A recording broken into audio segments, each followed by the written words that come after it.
मी पंजाब आज आहे 22 मे 2025. कालच मी रात्री एक व्हिडिओ दाखवला की लाईटवर किडे आले तर मी म्हणलो होतो 24 तासात पाऊस पडणार.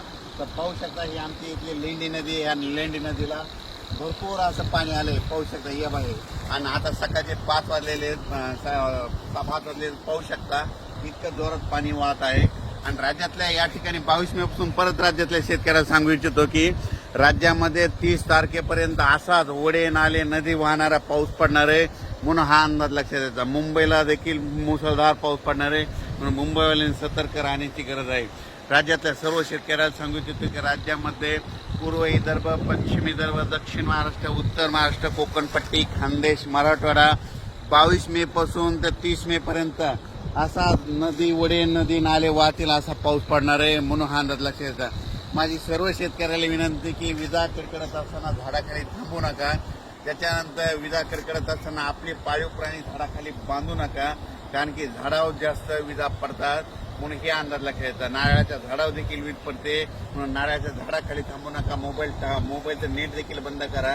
काल देखील 2-3 ठिकाणी मोटरसायकल चालत असताना मोटरसायकल विजा पडलेले 2-3 व्यक्ती महाराष्ट्रातल्या दगावल्यात म्हणून हे देखील लक्षात येतं. आणि राज्यात सांगायचं झालं तर म्हणजे हा पाऊस 30 तारखेपर्यंत दररोज 2-2 दिवस वेगवेगळ्या भागात पडणार आहे आणि जमिनीमध्ये चांगली 1 फूट वर जाणार आहे म्हणून हा अंदाज लक्षात येतं. मग सांगायचं झालं तर हा पाऊस सांगायचं झालं तर सर्वात जास्त मुंबईला पडणार आहे, नाशिककडे पडणार आहे, त्याच्यानंतर कोकणात पडणार आहे, कोल्हापूर, सातारा, पुणे खूप पडणार आहे, म्हणजे नगर जिल्ह्यात देखील खूप पडणार आहे. त्याच्यानंतर मुंबईकरांना सतर्क सांगू इच्छितो की तुमच्या मुंबईलाचं जनजीवन असं विस्कळीत होईल असा म्हणजे 27, 28, 29 देखील पाऊस पडणार आहे म्हणून हा अंदाज लक्षात येतात. राज्यातल्या सर्व शेतकऱ्याला सांगू इच्छितो की तुम्ही तुमची स्वतःची काळजी घ्या, आपल्या पाळण्याची काळजी घ्या म्हणून हा अंदाज लक्षात घ्यायचा. राज्यातल्या कालच मी एक व्हिडिओ टाकला होता की मी म्हणलो होतो लाईटवर किडे आल्याच्या नंतर बघा 72 तासात पाऊस येतो का नाही. म्हणजे काल 21 मेला टाकलं हे बघा 22 मे. तर हे असा निसर्ग संदेश देते. आणि आणखीन एक सगळ्यात महत्वाचं सांगतो की 15 मे ते 30 मे दरम्यान ज्या गावात जास्त पाऊस पडला त्या गावात पावसाळ्यात जास्त पाऊस पडतो आणि त्या गावाला झुकत माप राहतं म्हणून हे सगळ्यांनी लक्ष घ्यायचं. हे कोणताच तज्ज्ञ तुम्हाला सांगणार नाही.